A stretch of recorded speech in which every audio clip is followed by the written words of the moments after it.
পবিত্র মাহে রমজান চলমান। রমজান মাসের পবিত্রতা সর্বজনীন। রাজনৈতিক অঙ্গনেও যারা মুসলিম ধর্মাবলম্বী তারা প্রাণান্ত চেষ্টা করেন এই মাসে রাজনীতির নামে কোনো ছলচাতুরি না করার। রাজনীতি সবসময় জটিল, কুটিল এবং কঠিন একটি বিষয়। এখানে মারামারি আছে, কাটাকাটি আছে, হানাহানি আছে, বেইমানি রয়েছে, বিশ্বাসঘাতকতা রয়েছে, ছলচাতুরি রয়েছে, ঘুষ দুর্নীতি তো অবারিত। তো এই যে অতীতে আমাদের বাংলাদেশের স্বাধীনতার পর থেকে যতবারই রাজনীতি হয়েছে, যতবারই ঈদ এসেছে, যতবারই রোজার মাসে এসেছে, প্রায় সব ক্ষেত্রেই রাজনীতিবিদদের মধ্যে কিছুটা হলেও পরিবর্তন আমরা দেখতে পেয়েছি। দিদার সিফতার পার্টি হয়েছে, যে লোক কখনো নামাজ পড়ে না সে নামাজ পড়েছে, কথায় কথায় আল্লাহ এবং রাসূলের দোহাই দিয়েছে, এবং রোজার মাসে প্রায় সবাই যার যার কর্মে, বিশেষ করে ধর্মীয় কর্মকাণ্ডে ব্যস্ত থেকেছে। ফলে এই মাসে রাজনৈতিক পট পরিবর্তন, রাজনৈতিক হানাহানি বা দুর্বৃত্তায়ন তুলনামূলকভাবে কম হয়েছে। আমার জীবনে এই রোজার মাসের যে রাজনীতি, সেই রাজনীতি অন্য সবার চেয়ে একটু আলাদা। এই কারণ হলো,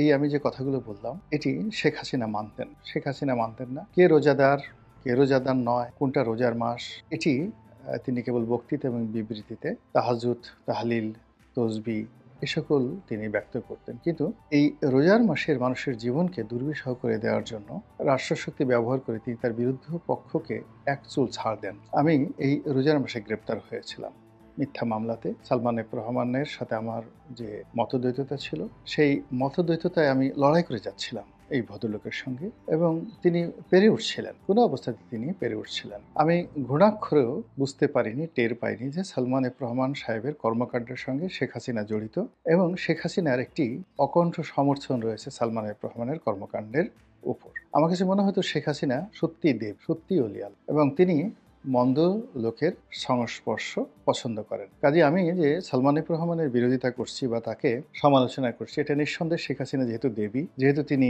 অলি আল্লাহ, বঙ্গবন্ধু কন্যা, তিনি সঙ্গত করেন, আমার প্রতি নৈতিক সমর্থন জানাবেন। এর কারণ হলো সালমান সাহেবের সঙ্গে তো আমার কোনো ব্যক্তিগত লাভ লসের বিষয় কোনো ছিল না, লোকসানের কোনো বিষয় ছিল না, কোনো ব্যবসা বাণিজ্য ছিল না, রাজনৈতিক পদ পদবি নিয়ে বা অন্য কোনো রকম বিষয় নিয়ে তার সাথে আমার কোনো মতদ্বৈততা ছিল না। আমি তার শেয়ার মার্কেট, তার ব্যাংক লুট, তার যে অর্থনৈতিক কর্মকাণ্ড, এগুলো নিয়ে সমালোচনা করেছি মূলত আওয়ামী লীগকে বাঁচানোর জন্য, শেখ হাসিনাকে কলঙ্ক মুক্ত রাখ। কিন্তু স্বয়ং শেখ হাসিনা তিনি এই জায়গাটিতে, আল্লাহ তাকে মাফ করুন, আমাকে মাফ করুন, তিনি আমার সেই বিশ্বাসের জায়গাটি সম্পূর্ণ ভেঙে দিয়েছে। ফলে আমাকে জেলে যেতে হয়েছে, এবং জেলে গিয়ে আমি কেঁদেছি, প্রচুর কেঁদেছি, এবং আল্লাহর কাছে বলেছি, আল্লাহ শেখ হাসিনার বিচার চাই, আমার এই জীবনে আর কিছু চাওয়ার নেই, পাওয়ার নেই, আমি শুধু তার বিচার চাই। এবং কারাগারে মানুষ যে অবস্থার মধ্যে থাকে, তার মধ্যে যতটা গ্লানি অনুভব করে সে, অর্থাৎ যদি সে অন্যায় করে থাকে তার জন্য সে নিজে নিজে গ্লানি অনুভব করে, আর যখন কাউকে মজলুম করে কারাগারে পাঠিয়ে আনা হয়, ওই সময়ের জন্য সে সরাসরি আজরসে আজমের মালিকের সঙ্গে তার যোগাযোগ হয়ে যায়, সে মজলুম হয়ে যায়। তো আমি শুধু কারাগারে গেলাম না, কারাগারে যাওয়ার পর আমি যাতে জামিন না পাই, আমার পরিবার যেন অসহায় অবস্থায় পড়ে, এমনকি আমার স্ত্রী সে যেন ঢাকা শহরে চলাফেরা করতে না পারে, এমনকি তাকেও গ্রেপ্তার করার জন্য একটা পক্ষ বিভিন্নভাবে চেষ্টা করেছে। তো এইরকম দুর্বিষহ একটি অবস্থার মধ্যে এই রমজান মাসে বসে আমি কান্নাকাটি করেছি, জেলখানাতে কান্নাকাটি করেছি। শেখ হাসিনার প্রতি আমার অনেক দরদ ছিল, অনেক ভালোবাসা ছিল, প্রেম ছিল, সহানুভূতি ছিল, কৃতজ্ঞতা বোধ ছিল, কিন্তু ওই সময়টি আমার হৃদয় সেটা ধারণ করতে পারে। এ কারণ হলো যে আমি যদি দুর্নীতি করতাম, অন্যায় করতাম, অপকর্ম করতাম, পার্টি থেকে যদি কোনো সাহায্য নিতাম, সহযোগিতা নিতাম, তাহলে না হয় আমি প্রবোধ দিতে পারতাম। কিন্তু আমি আমার সব কিছু দিয়ে আওয়ামী লীগের সেবা করার চেষ্টা করেছি। 2001 সন থেকে 2009 সন পর্যন্ত আওয়ামী লীগের দুঃসময় দুই হাতে আওয়ামী লীগের জন্য টাকা খরচ করেছি। আওয়ামী লীগের পিয়ন থেকে শুরু করে স্বয়ং একেবারে সর্বোচ্চ পর্যায়ে যখন অর্থ লেগেছে, টাকা লেগেছে, দিয়েছি। তারপর নির্বাচন এলাকায় কাজ করেছি, সর্বোচ্চ ব্যয় করে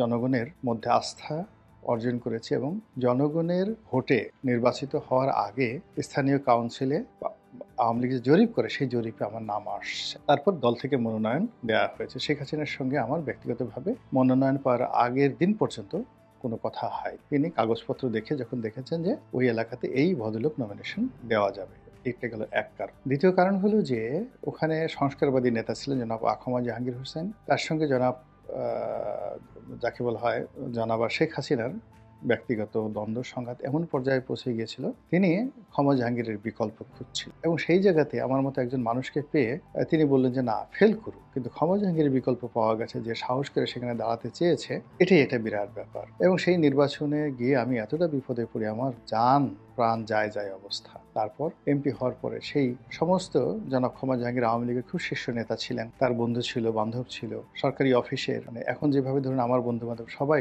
সচিব পদে আছেন এবং বড় বড় পদে আছেন। এখন আমার কোনো পদ পদবি লাগে না, আমি টেলিফোন করে অনেক কিছু করতে পারি, কোনো দল আমার করতে হয় না। এর কারণ হলো আমি সংসদ সদস্য থাকাকালীন সময় যাদের সঙ্গে আমার বন্ধুত্ব ছিল তারাই এখন সব দলে এবং সব সরকারি অফিসগুলোতে বড় বড় পদ পদবিগুলো না, একের ইন জেনারেল সব পদ পদবিগুলোতে তারা রয়েছে। আমার এখন যে সুযোগটা রয়েছে ঠিক সেম সুযোগটি ছিল জনাব ক্ষমা জাহাঙ্গীর, অর্থাৎ আমি এমপি হয়েছিলাম 2009 সনে, কিন্তু ক্ষমতা ছিল ওনার হাত। এর কারণ হলো প্রশাসনের সর্বোচ্চ স্তরের বড় বড় কর্তা ব্যক্তিরা তার ক্লাসমেট ছিল, তো ওইগুলোকে ব্যবহার করে তিনি আমাকে রীতিমতো উন্মাদ বানিয়ে ফেলেছে। তো সেই জায়গাটাতে দলের পক্ষ থেকে আমার যে সাহায্য দরকার, সহানুভূতি দরকার, ওটি আমি কখনো পাই, বরং ওই অবস্থাতেও কিন্তু আমি দলের পক্ষে সাফাই গাওয়া থেকে শুরু করে যা কিছু করার সব কিছু করে। তো সেগুলো করার বিনিময়ে আমাকে যখন জেলে যেতে হলো, ওটা আমি আর মেনে নিতে পারি। অভিশাপ চলে এসেছে অন্তরের অন্তঃস্থল। তো এরপরে বহুবার সেখানে জেল থেকে বেরোলাম, রাজনীতি করবো না বলে 2014 সনে নমিনেশনই কিনলাম না, কিন্তু তারপরেও কিন্তু